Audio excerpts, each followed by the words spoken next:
That's great, thank you. Sorry about that. Good morning, everybody. Thank you very much, Michael, for that wonderful introduction.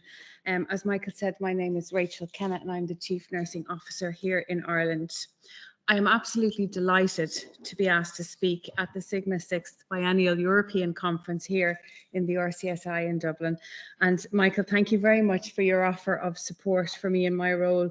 The Rcsi and the Faculty of Nursing and Midwifery have been hugely important to the role and to the job that I have to do. So good morning to everybody here in the audience and to those of you joining us online.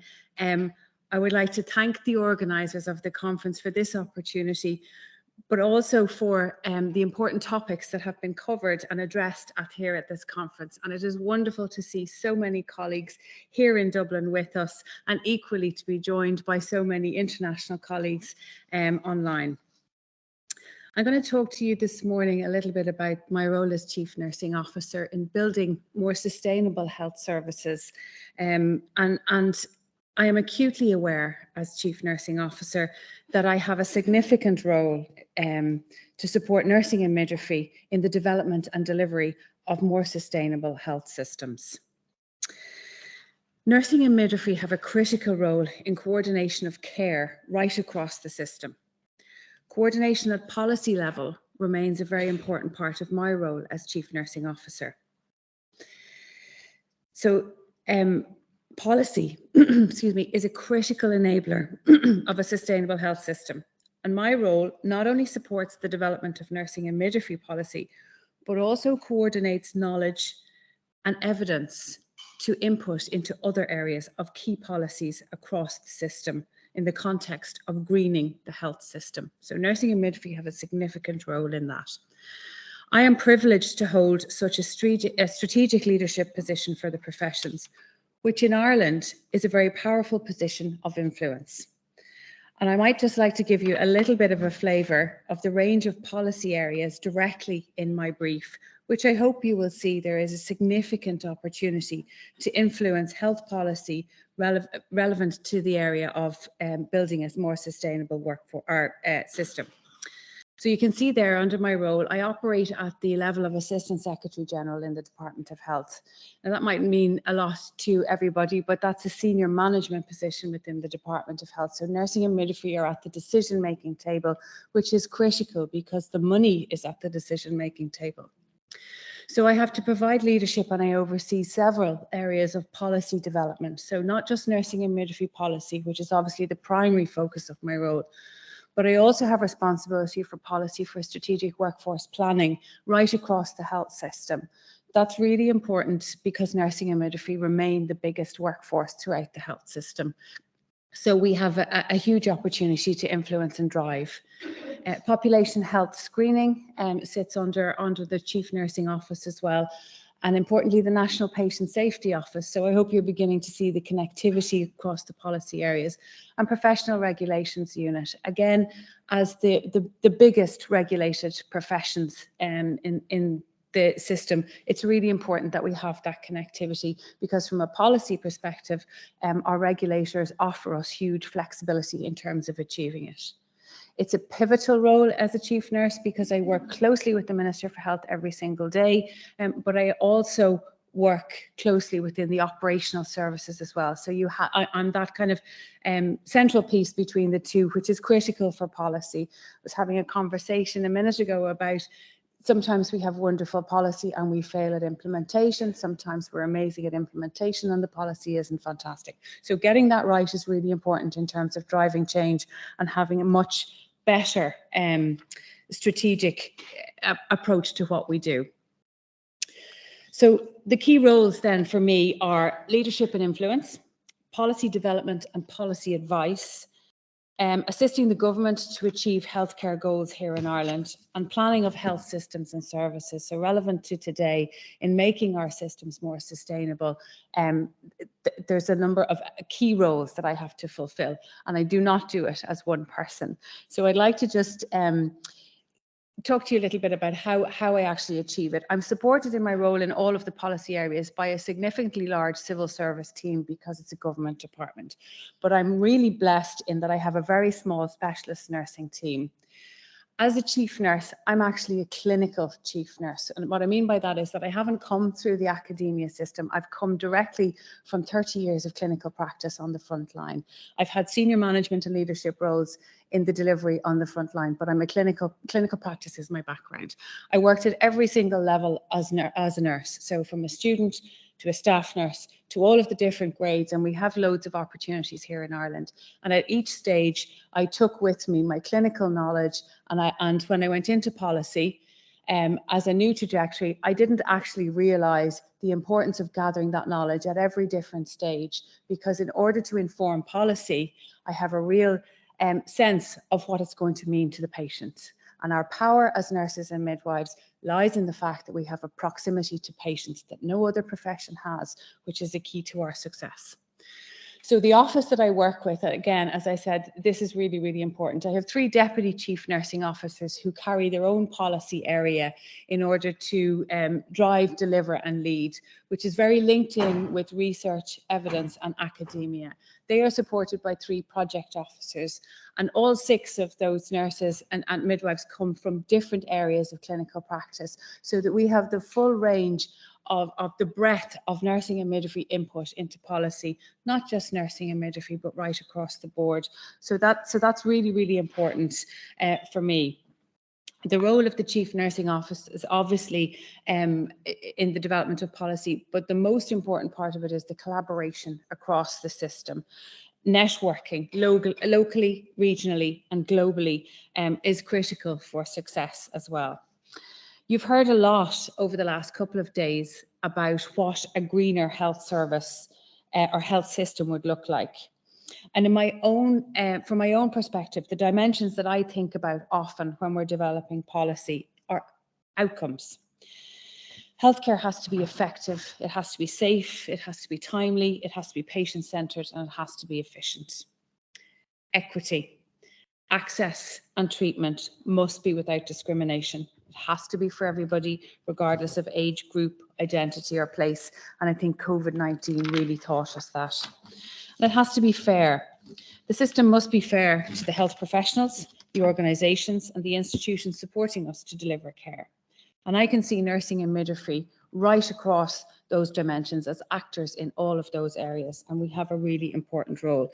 Now, those dimensions are well referenced in the literature about what supports sustainability, but they are 3 that I take into the policy arena quite often. We are probably doing more than we know in relation to a sustainable system, but there's much more to do.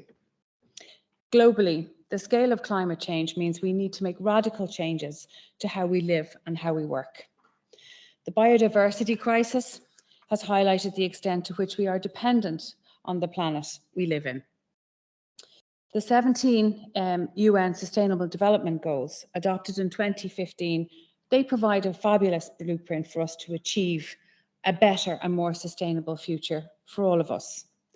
Sustainable Development Goal 3, good health and well-being, is central to our sector, but many others are also relevant to health. Working together to build an evidence-based, connected approach to both public and health policy is critical to address inequalities, but also to ensure sustainability and achieving better health and well-being. I had a very real and tangible experience of this yesterday. I wasn't able to be here at conference with you because I was hosting a Building One Health event under Ireland's second One Health Action Plan on AMR. This work is a great example of the coordination and collaboration required across systems and sectors for sustainability and success. I'm privileged that it comes under my office and the national patient safety work that we do. And I heard a wonderful example from a pig farmer in Ireland as to how important and the connectivity and collaboration is right across the sector in order for us to achieve better health. He described a small amount of funding that was given to him for a research project, one of the biggest pig farmers in the country. And food is something that we need in every country for better health. With that money, he changed how the pigs lived. He took them out of pens, which is what we're used to, and he cleaned up the mess, which is what we know pigs are well renowned for. So he put them into the environment of living together, but with space. So he socially distanced his pigs and he cleaned up their house. And he cut his antibiotic use in pigs by 80%, and he stopped all of the prophylactic antibiotic use for the piglets. So with just doing those two small moves, he completely changed the animal use of antibiotics, which ultimately translates into better health outcomes for humans. So you can see that the cross-sectoral piece is really, really important in that, but there's some key messages there that can apply to us and ourselves in that resourcing is essential right across the sector. We can't just hone it in on certain professions, certain areas. It has to be right across the system. We need to work together in partnership. We need evidence, we need research, and we need surveillance in terms of being able to tell what we're doing and if we're doing it the right way. And back to basics, cleanliness, good environments for us to live in, whether it's the pigs and reducing their stress, or whether it's the humans. We have to think about all of these different things if we're really going to achieve and make a difference for a sustainable and greener health system. Ireland's Sustainable Development Goals Data Hub, and there is a link on the slides there, highlights Ireland's progress towards achieving the UN Sustainable Development Goals right across the sector. I've given you some examples there, but if you're interested in how we're doing, and we're not great in all areas, but we are good in some, you can track our progress on the GeoHub. At a national level in Ireland, there is significant policy development to support health and enable health input. Project Ireland 2040 sets out the government's long-term strategy to make Ireland a better country for all, to build a more resilient, sustainable future, and ensures that strategic investment is aligned with the National Planning Framework and the National Development Plan for 2021 to 2030, for example. And that's really important for health. The system in Ireland is wonderfully advanced in lots of ways, but our infrastructure is very old. So investment from a development perspective and capital side is really important for us to achieve overall. The input of health into all of these plans is required. And I didn't have time to think about its importance until I was sitting at the policy table. Healthcare professionals are central to policy development on sustainable housing, waste management, food management, due to the impact these areas have on health outcomes. So we don't often think about our role in this space, but get into this space because we have a lot to say and a lot of really important input into these areas. The Health Sector's Climate Change Sectoral Adaptation Plan in 2019 recognised that the current and locked-in impacts of climate change are felt by the health sector. It put in place a range of commitments to ensure we are equipped to deal with greater incidence of extreme weather events, which will lead us to increases in skin cancer, UV exposure, air pollution, and new disease challenges that our health services need to be designed with in mind to be able to deal with them. Since 2021, the health sector has been part of the whole of government approach to reducing our emissions and dealing with the impacts of climate change through the Climate Action Plan process. The Rcsi, which is our services delivery element, also in the progress of developing an ambitious strategy to align the sector with the national objectives around reducing its emissions and including those associated with its, for example, supply chains and processes that they become an exemplar in the areas of climate change and sustainability. It is hoped that this strategy will be fully developed and launched by the end of this summer, so it's very timely. The key action areas requiring leadership by the Department of Health and the Rcsi are set out across these strategies. Understanding and preparation for severe weather events and the impacts of that, for example, cold, extreme cold. In Ireland, we have high numbers of older people. We have a cost of fuel that's going through the roof, and we have a winter impending. So as nurses and midwives, we need to be thinking about all of these things. Across the world is no different. Increased episodes of flooding, water quality, immediate policy solutions for these are all money, carers, food, etc. But longer term, we need to think about sustainable housing and protection, prevention, vaccines, screening, and all of these have a significant nursing and midwifery input. We need to support research in areas of such like skin cancer and increasing that, what will be required of us as health professionals for prevention? What is the nursing and midwifery role in promotion and screening on this? And air pollution, impact on respiratory disease. We also have to think of our colleagues on Ukraine, migration, the global food supply, and the fuel problems that we're all going to face in a few months. And COVID taught us a lot about global problems and requiring global solutions and working together. And we need to keep this approach of data, evidence, vaccine, basic safety, equipment, and funding. And nursing and midwifery are in a prime position to be able to influence where that goes. So that is what we need to think about when we're contributing to a sustainable and greener health system. The health sector has been tackling many of these issues for a long time. Air pollution and respiratory diseases, flooding and water quality, public health guidance in relation to these have all been part of many of our day jobs.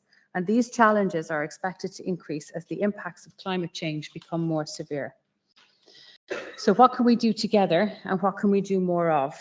Innovation, such as the digital delivery of care, greener theatres, promoting the use of greener and reusable materials where appropriate can make big differences.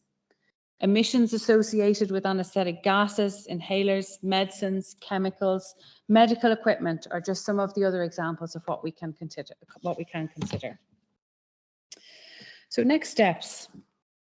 Building collaborative sustainability strategies, especially for nursing and midwifery, are really important. And the WHO Global Strategic Directions for Nursing and Midwifery are of significance for us. I'm not going to talk too much about them because my great colleague Maggie is going to take us through some of the work from the WHO later on.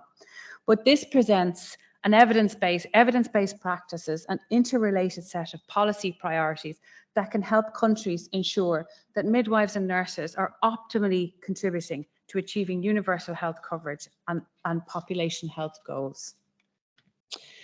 This reflects the CNO's approach in Ireland for policy, in that the primary responsibility of nursing and midwifery policy is to achieve national public health goals through nursing and midwifery.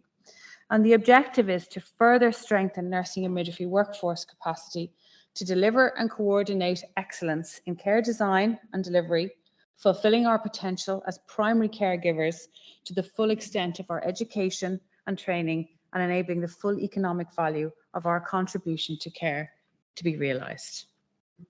So that is how we think about what we should be doing.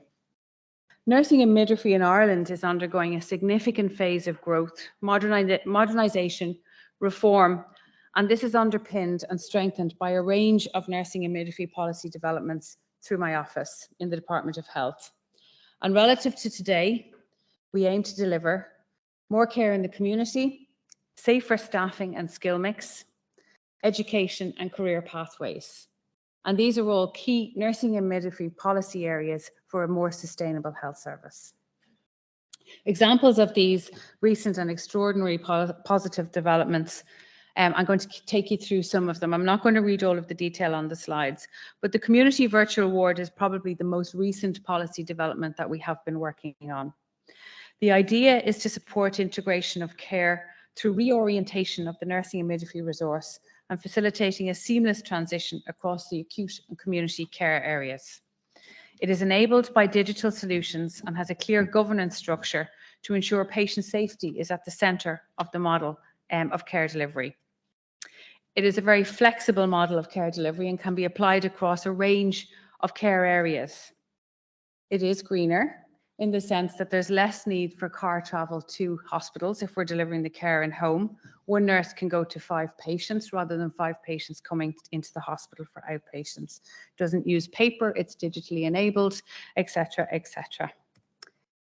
It targets any care area, like I said, and we chose to look at the 2 areas where we had the most discharges from the acute hospital system. And in Ireland, that was circulatory disease and respiratory disease. And that's probably similar to patterns that we see around the world.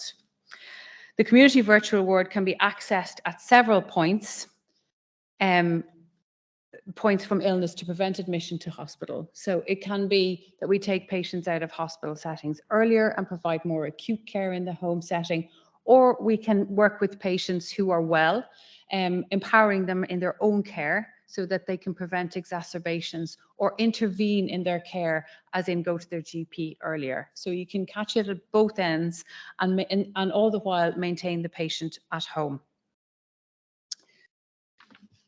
Oh, that's going to jump around, sorry. Taking you through the cycle of where you can intervene. It's showing you that there's all the different areas where you can access and support your own care delivery. We tested this model of care during COVID-19, so we focused on respiratory patients, but it had huge positive benefits. So what did we see? In the short time we tested it, there was no reported patient safety issues or events. And that was the first thing that all of the doubting Thomases said to us when we were going to do this. They said, you can't take sicker patients out of hospital in a pandemic. They're just going to get sicker. They didn't. There was no patient safety incidences reported. And we had an escalation pathway right back into the acute hospital system should a patient needed it, but actually no patient did require that out of hours, which was really interesting. The patients were supported at home and received planned and timely access to ambulatory outpatient care and diagnostics in their homes, in the community. The community virtual ward rounds were operated daily with the acute hospital oversight and input from the community teams. So it was a real integrated and collaborative approach to care delivery. The evidence of early intervention, we saw that it did actually reverse acute exacerbations of care, and that we had evidence of reaching a sustainability in treatment interventions, in that the interventions that patients required, if we caught them early enough, were suitable to be delivered in the patient's home. And we saw a huge evidence of patient empowerment in their own care. So patients living in the community with chronic diseases were much more enabled with the support that we gave them through advanced and specialist practice and community nursing to support themselves living at home with their own illness, which is the future of a more sustainable health system.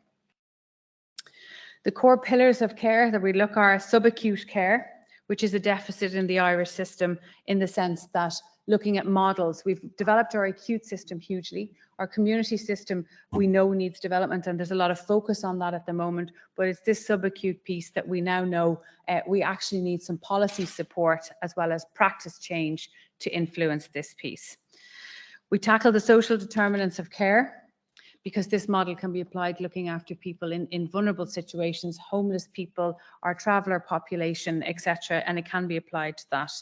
Focuses on disease modification and treatable traits. So we look for the points where the community virtual ward can interact. These slides are all available, and if anybody wants more information on the policies that we have worked on, they're all on the Department of Health website, and very happy to share our work to date. The important thing about the community virtual ward is that it's a nurse-led and a nurse-delivered model of care. It also can adapt to midwifery, but we just haven't got that far to test it as yet. The midwifery models of care are probably more advanced than the nursing in this country in the community, so we're learning a lot in terms of delivering acute care in the community setting from them. So just then to kind of summarise in that, the total ANPs working in the community virtual ward delivered 85% of the care remotely, with patients requiring an average of 5.5 remote contacts and 15% of the patients requiring an additional direct contact, such as a review by the nurse going out to the house, or as transfer in as part of the escalation pathway for more complex diagnostics. The community team delivered a higher number of indirect virtual contacts versus face-to-face contacts with patients. So they had an average 8.9 contacts virtually with each of the patients and an average 3.5 visits. So virtual worked in this setting and the patients were very satisfied with it. All patients had a direct visit on at least 3 occasions for the duration of their admission into the community ward, and most of those were undertaken within the first 24 hours of admission, so that we had a good access to the patient, a good assessment, and then at the midway point we saw that most of them required a second visit just to check up on the progress. So again, just to summarise the positives, it's care at home, it's safe, it's empowering patients as partners, and it's speaking to our role. We as nurses and midwives have a unique knowledge from our proximity to the patients, as I've already said, but we also have a great understanding of how our patients live in their societies with illness. And therefore, we're in the perfect position to lead and direct a more sustainable system driven from the patient's home. In summary, then, moving away from a hospital-centric approach to acute care delivery in the community and to deliver sustainably through digital-enabled models of care and support population healthcare needs and offer patient choice, patient control, and continued excellence in care delivery. Another policy area that we have is the framework for safe nurse staffing and skill mix. The core objective of the framework for safe staffing and skill mix is to develop, strengthen, and advance systematic and comprehensive approaches to determine safe nurse staffing and skill mix across a range of care settings. The unique feature of this is that it's completely evidence-based, based on patient need. And we have a strong partnership with our research partners, Professor Jonathan Drennan, who's here with us this morning. This is really advanced in Ireland through the evidence and the research. We've been able to attract money. We've been able to attract buy-in in terms of people understanding this, because the evidence gives us the real benefits of this. We have 3 phases, which you can see set out on the slides. The first phase was in medical and surgical acute settings in hospital.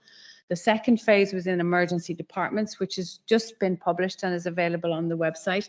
And this is particularly important because Ireland has a problem with emergency attendance volume in this country.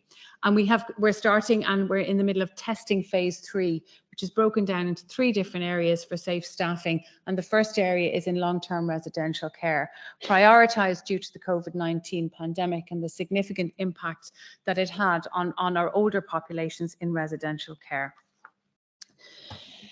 Each phase is tested with the evidence supporting a patient need approach to determine the appropriate staff complement. In the theme of green and sustainability, we have already shown that it can be adapted across settings, and it has really positive outcomes for patients, staff and organisations. And these are all detailed in the policy documents, which again are available on the website. But I'm not going to go through them now because it is worth a read if you have time, and the evidence really speaks for itself. It's also been shown that it relates to the international work that has been done by many colleagues, and it will apply to different contexts and different countries. And if you look at the impacts to the patient in particular, so reduced missed episodes of care, reduced care left undone, safer care, there's so many that you can pick out if you read the policy document and the evidence that goes with it. And the third area that we're really focused on is the development of graduate to advanced practice for nursing and midwifery. This policy document was published in 2019, and we had done an evaluation of the impact of the ANPs, the advanced practitioners, when they were out in the system. What we saw on the initial evaluation was that advanced practice removes 3.9 patients per week from specialist waiting lists, and 4.3 patients per ANP were avoiding hospital admission per week. Currently, 1.8% of our overall nursing and midwifery workforce in Ireland is at advanced practice level. In 2021, the Minister for Health, based on the evidence that we had from both the Safe Staffing Framework and the evaluation of advanced practice, called for the target to be increased to 3% and put funding behind that. Now, that is significant for us and we're delighted with that, but it's not easy. However, it does speak to a more sustainable workforce for our system. It provides opportunities that I will go through shortly for nurses and midwives. Acknowledging the significant role of advanced nursing and midwifery practitioners and ensuring the timely access to care, the evidence spoke for itself and enabled this investment. The policy is based on significant supports for career development, education, resources, regulation in building a more sustainable workforce. All of this work was captured recently in the expert review on nursing and midwifery policy in Ireland. The drivers for this review were, unfortunately, industrial action, which was of a significant scale and brought the health system to a stop in 2019. The real impetus behind the industrial action was an acknowledgement of the recruitment and retention challenges that we were facing in Ireland at the time.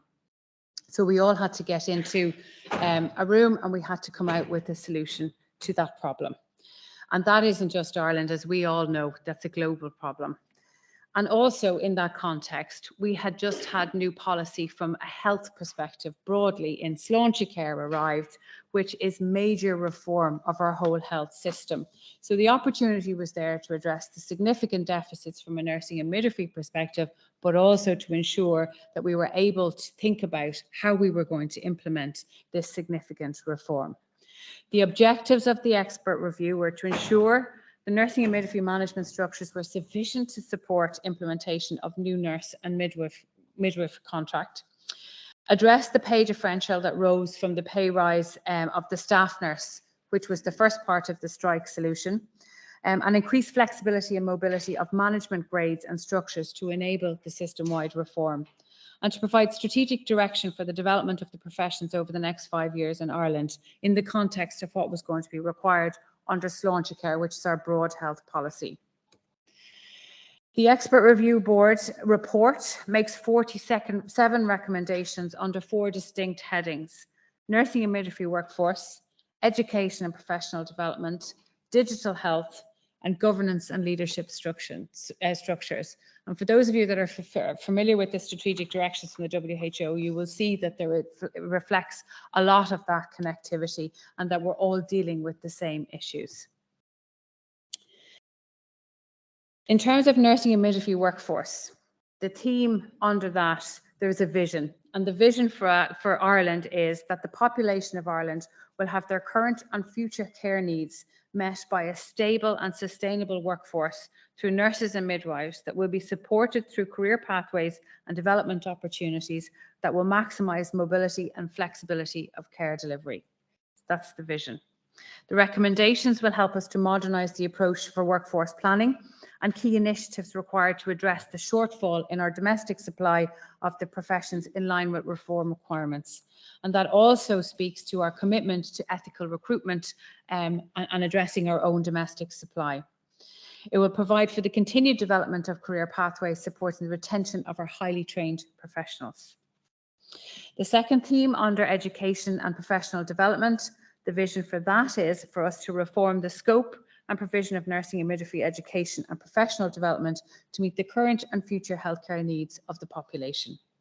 The recommendations under that theme will support increasing access to nursing and midwifery training, an integrated approach to review the undergrad curricula and postgrad training based on patient and student needs, and options for further integration of professions and intra-professional mobility. And I know you heard a little bit about that work in its early stages yesterday.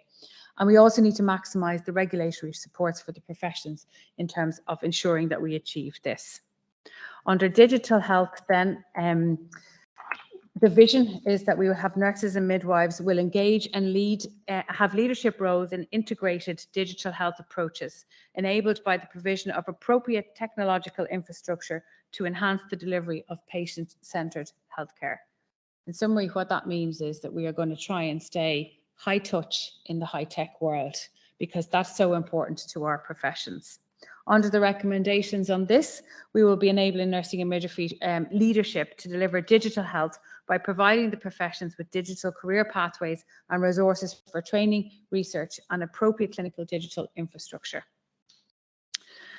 And finally, then under governance and leadership, while there's a specific pay element about this, the vision is to have in place governance and operational structures that support the reform of the professions proposed in this report and that deliver the flexibility and integrated care to meet the healthcare needs of the population while ensuring service quality and safe care. Under these recommendations, we're acknowledging the success of nursing and midwifery governance structures and leadership in delivering safe and complex reforms to date. And we recognise the continued importance of appropriate governance and leadership structures to support the reform and continue to deliver quality and safe patient care right across the system.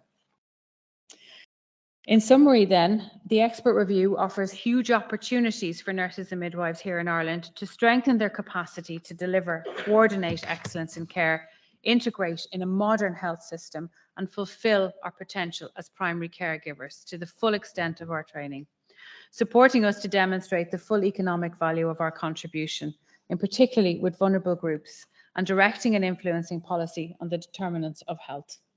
So we're hoping, and that is our overall aim, that our recent expert review body speaks to us achieving that from the clinical nurse office perspective. So I hope you can see that we have a significant policy platform which will enable us to deliver, but it requires leadership from the point of the patient to the policy table. Leveraging our roles as leaders and advocates, clinicians, researchers, and multidisciplinary actors in the complex system will help us in achieving a greener and successful health system.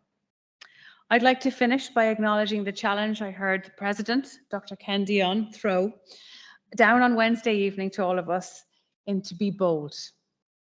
Thank you for that, and I think it is a great challenge to accept. I look forward to working with you all to go big, to go bold, and to go green. I would also like to thank Sigma and the organisers of the conference today again, and colleagues here in Rcsi for this wonderful opportunity to talk to you today. And I'm very happy to take any questions or discuss anything that you've heard today. Thank you.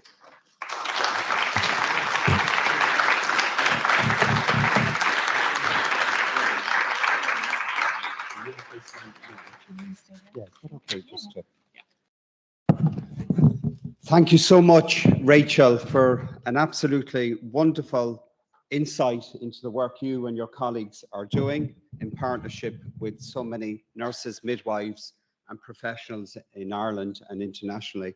I was very struck at the last slide there at Sláintecare, where it says the right care, the right place, and the right time, which I think summarizes very critically the importance of the journey you shared with us in relation to sustainability. So we have about 5 minutes or so for any questions or any thoughts or any debates or any comments to Rachel or anybody in the audience indeed. And we have a mic, Liz, haven't we? Lovely. So over to your good selves. Thank you. You might just mention your name and what country you're from, if you don't mind. Thank you. Thank you for a lovely presentation. My name's Dan Other. I'm a professor of engineering and collaborator with nurses visiting from the States. I really enjoyed your presentation. I'm going to ask you a question that's a little off script. I appreciate the policy platform. I guess my question is, if you can speak to how you identify and avoid the unanticipated outcomes associated with policy. And to give you a specific example from within your own work, I was thinking, okay, it's nice to do home health as opposed to have people come to an acute center, and I appreciate that. I'm thinking the unanticipated outcomes of potentially increased social isolation or decreased mobility, because perhaps a community clinic that was mobile might get people out of their homes but not get them all the way to the hospital. So can you speak to those unanticipated outcomes, how you identify and avoid, and maybe use my specific example or use other examples if you wish? Thank you very much. That's a great question in terms of understanding what we are doing. So to answer your question, I will use your example about the community virtual ward and care in the home. And you're absolutely right. I spoke a lot about the positives, but there was 2 things in relation to identifying the unintended consequences that are really, really important. Actually 3. So the first one is that we have research and evidence, and that we, during implementation, test it and make sure that we are achieving what it intended to do. And therefore, doing that, you will also identify what unintentional consequences there may be. So evidence and research is critically important. The second thing in terms of helping us to identify unintended consequences are listening to the patients. We need patients as actors in part of policy development. Bring them to the table, talk to them about our ideas, and hear what they have to say. And it's really important that the patient profile that you're trying to target in terms of care delivery are the ones sitting at the table. So engaging with the citizens as we're developing policy is really important. And nursing and midwifery in Ireland are actually really, really good at that. But it's then translating it into policy is the critical thing. And that will also help you to identify what they are concerned about, which ultimately will end up as unintended consequences. And I've forgotten the third thing, even though it did pop into my head. It's very important. It's collaboration and learning from working with colleagues. I went into the chief nursing post in 2020 in June, so right at the beginning or in the heart of that pandemic. So not only was it a new job for me at a very senior level, but it was also a global pandemic, an unprecedented time. And how I learned about the unintended consequences was talking to the likes of poor Maggie and her colleagues in the WHO, the chief nursing colleagues around the world, particularly the UK countries working very closely with that, collaborating and talking to the people at the front line delivering the care. So learning from what the practice side is doing will also identify your unintended consequences that you can then consider in policy. So we're very good at looking at the global kind of factors of where's the money, where's the economy, you know, where's all of those big things. But you're absolutely right. The unintended consequences come from knowing our audience and knowing what we're trying to achieve.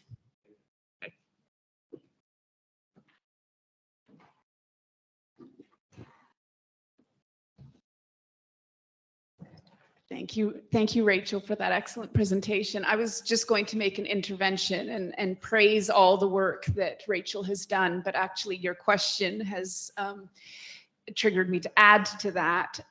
That I think what you've said, Rachel, and I think this is exactly why we need people like Rachel at the highest level of government decision making, is that nurses have been doing this for 300, 400 years. They've already been looking at unintended consequences.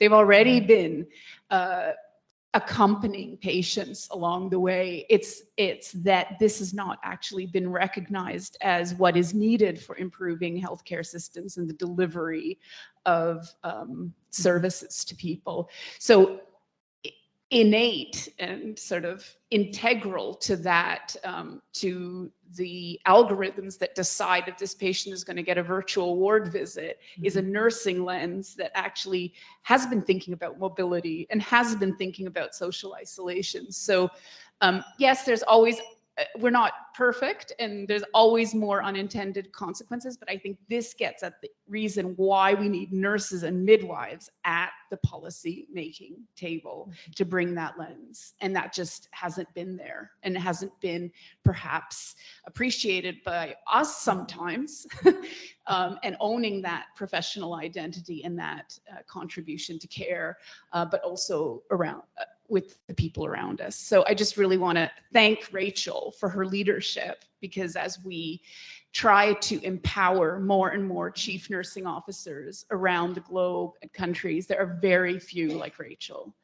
I think in our region, I can personally say there's about 3 or 4 that have the mandate, the resources, the capacity, in our region of 53 member states, and the others are on a very long journey towards that. And having a beacon of light like Rachel and these sorts of individuals that are sitting at the chief nursing officer position is so, so valuable. So thank you very much for your work. You're very welcome. Thank you, Maggie, for those kind words. And I think it is about taking the challenge and putting ourselves into these positions and being bold, because we do have a lot of really important things to say.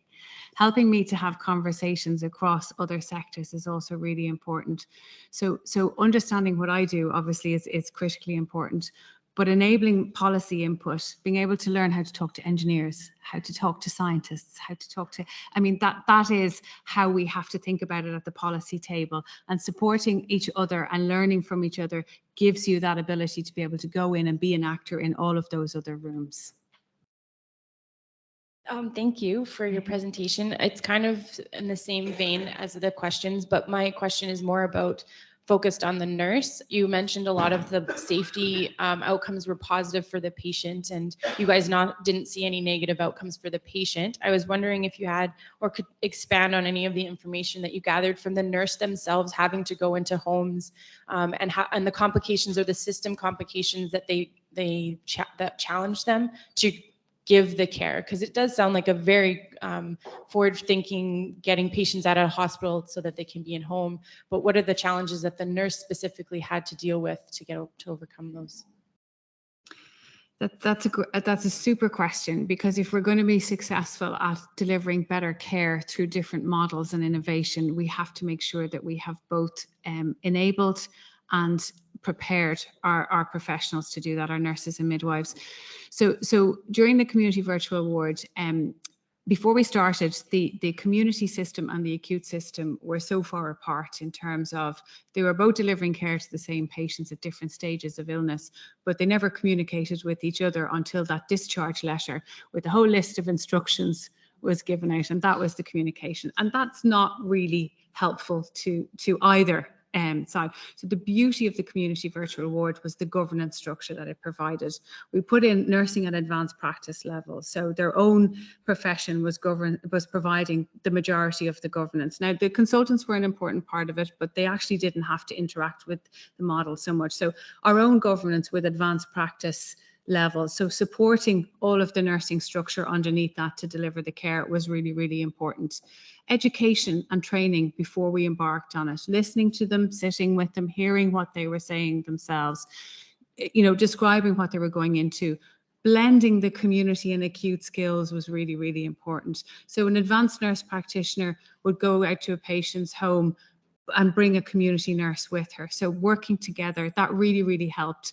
So we didn't actually send nurses out on their own. Some of the advanced practitioners did, but it was blending the two sets of skills together, and that was really, really important.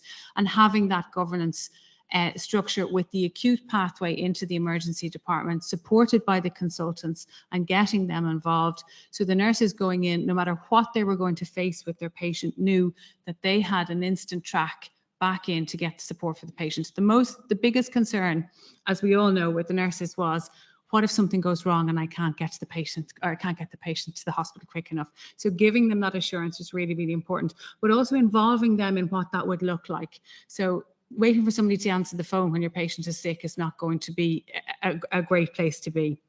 So having the two nurses there, having the transport and being able to get into the hospital really quickly, and being able to ring the GP, the patient's GP, would have been really important in terms of that transition as well. So making sure governance inputted that flexibility was huge.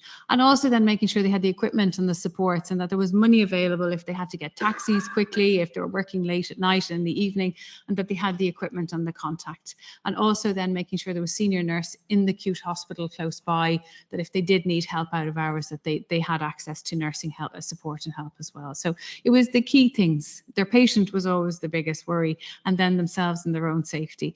But what we've also learned through our work on the safe staffing framework is that if you have the right nursing skill mix, so if you have advanced practice, specialist practice, and general practice, community practice, that blend of nursing and midwifery skill actually gives us huge power and comfort in what we are doing, and being able to feed off and work with each other. All right. Hi, Rachel. It's Joanne from Foundation of Nursing Studies. Lovely to see you again. You too. In the flesh. I've got quite a lot of thoughts around chief nursing officers generally within Europe, but I'll leave that for now. I am really thinking about how we, not just dotted line, but how we formalise the journey of your policy and the placement of your leadership within government into the curricula, because I have no idea how many of our student nurses, student midwives actually get this. I mean, this is really exciting, knowing that your place is you have a very senior civil servant role with huge accountability and responsibility. And, are you thinking about succession planning? Do student nurses contact you? Are they interested in policy? Can we get them interested in policy a bit more? Or do they just see it as something for somebody else to do? I mean, I did when I was young. I didn't even consider, I didn't know who my chief nursing officer was at the time. Please don't tweet that. Dan, leave it. But I tell you what, I do now. and whenever I speak to student nurses, student midwives and postgraduates, I always say to them, who's your chief nurse where you work? Who's your regional chief nurse? Who's the chief nurse for the country? And it's amazing how many people don't know. Mm-hmm. So, we've got to make sure our curriculum matches the policy. Not that it's everything, but that they can see a journey into change at a country level and a European level. Yeah, no, and that, Ireland is a small enough country. I think I saw last night, we have 5.1 million people living in the country now in Ireland, but the nursing world, we've got about 43,000 nurses and midwives in the public health system. We have more, but that's in the public health system. And you're right. a huge percentage of them didn't even know that myself or my predecessor existed. And despite us working so hard every single day, but it is a reality. And when you're down delivering care, and me coming from clinical practice, I totally understand this. In fact, I didn't actually really know what the role entailed until I was sitting in the chair, which is not a great place to be. But understanding what we do is actually really, really important. So a couple of things. We have an opportunity here in Ireland with the expert review now and looking at the undergraduate curricula to make policy part of our early learning. And I think that is really, really important.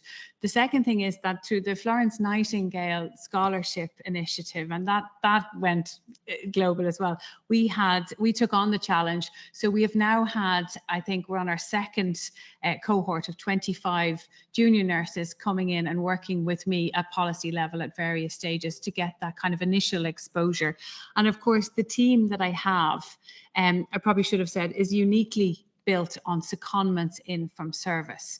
So my deputy chief nursing officers are all on a 3 to 5 year secondment to develop and deliver certain elements of policy. And the project officers are on a 2 to 3 year secondment so that we constantly have that fresh frontline clinical up-to-date knowledge at the point of policy, and that they get the opportunity to come in and deliver on an element of policy. So there's 6 people there who I'm hoping at least 4 of them will be up for future chief nursing officers of the country. Do you know what I mean? So that's kind of what we're doing. But you're right, we need to get better at it because policy to the patient and we have to connect it the whole way. Yeah, no problem.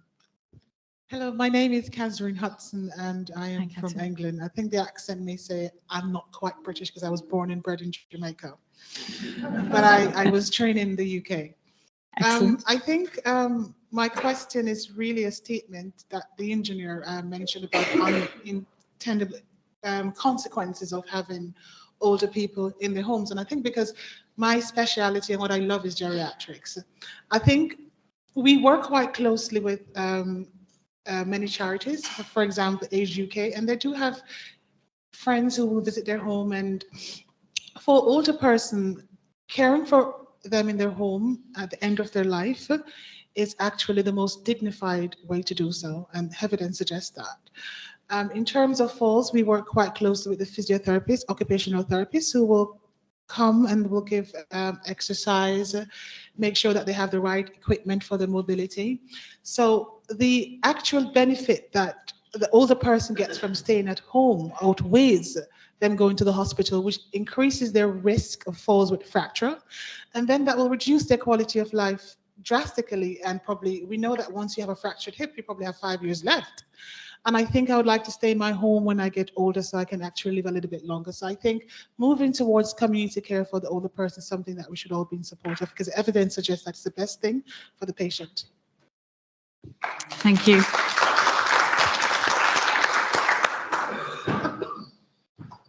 Time for one more. Oh, sorry. Sorry. Right, I'm coming.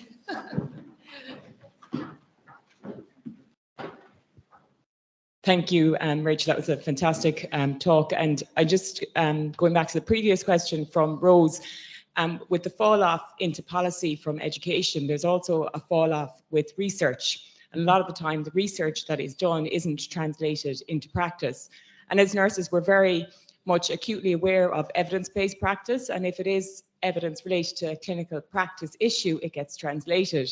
But if it is evidence related to older people living in their homes or remaining in their own homes or around dignity, that research falls off. There seems to be a gap between the research dissemination from the perspective after conferences, after peer-reviewed publications, in that message following through to policymakers. And this isn't, I suppose, just a national issue, it's something that we've observed as well on a European project.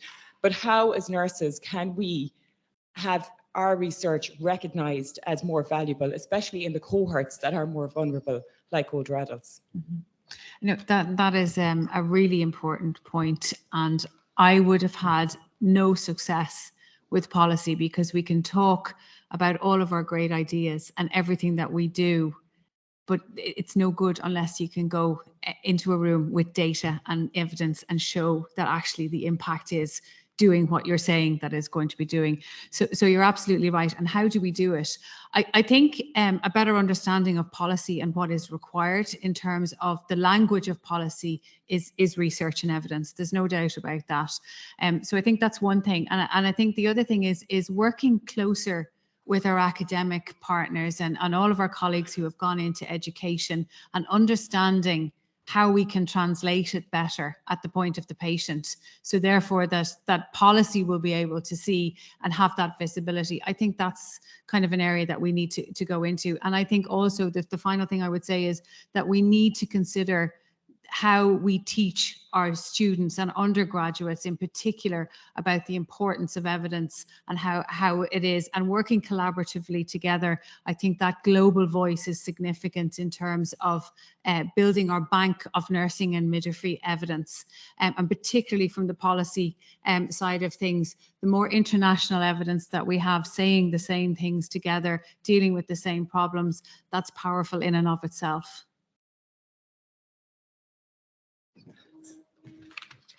Thank you so much. I don't know if I'm allowed to ask a question because I'm time, but I'm going to be cheeky and bold, as Kenneth would say. Just one very quick question. It would be really good to get your advice and view on, Rachel, because the conference is around sustainability. It's about partnering. It's about best practice, etc. A lot of you are from different countries around the world, and your funding systems are very different and different to ours. And certainly in my consultancy, I work with a lot of private and public bodies.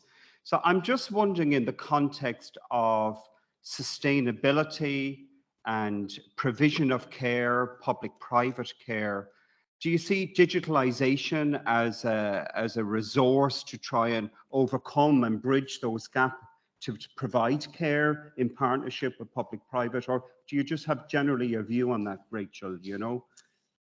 Yeah, I do. And there's a lot of conversations in relation to the digital world and how important it is going to be in bridging not just gaps between public and private, but gaps between practice and research, practice and academia, practice and education, practice and the patient. So there's a lot of value in it in terms of that. It's going to be an expensive investment. So I think the government need to, I think they are aware of it, but they need to be alert to it, that if we're going to get this right, it's going to be a very expensive investment initially. But actually the rewards and the benefits that we'll reap from that, supported by evidence and patients, will actually pay for itself in the end. And I think it's going to be hugely instrumental in us achieving reform for nursing and midwifery. And we are in the perfect position to lead on it because we understand how patients think when they're sick and how patients need support when they are ill. So we are in the perfect position to influence what digital is required, because there's lots of ideas and there's loads of experts out there. So we need to learn to talk to the digital experts out there and apply it to what it is we need. But we need to be leading on what is required. And I think that's probably the bridge that I'm very interested in. Brilliant. So Rachel, Kenna, thank you so much. You were just superb. Thank you to all the participants, all the questions. And you've heard it from Rachel. You have